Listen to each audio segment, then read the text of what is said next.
সরকার প্রধানের দ্বিতীয় দিনের কর্মদিবস রোজার প্রথম দিন। বৃহস্পতিবার সকাল ৯টার কিছু পরে সচিবালয়ের নিজ দফতরে হাজির হন প্রধানমন্ত্রী তারেক রহমান।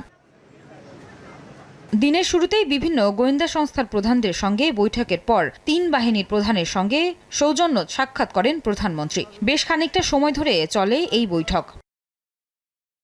পরে বেলা 11:30টায় ফ্যামিলি কার্ড বিতরণের কর্মপরিকল্পনা নিয়ে আন্তঃমন্ত্রণালয়ে বৈঠক করেন তিনি। ১.৫ ঘণ্টাব্যাপী এই বৈঠক চলে দুপুর ১টা পর্যন্ত।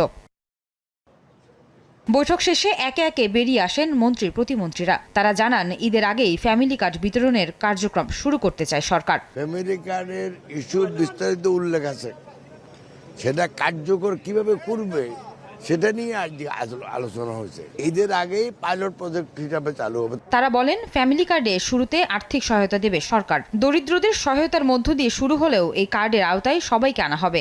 পর্যায়ক্রমে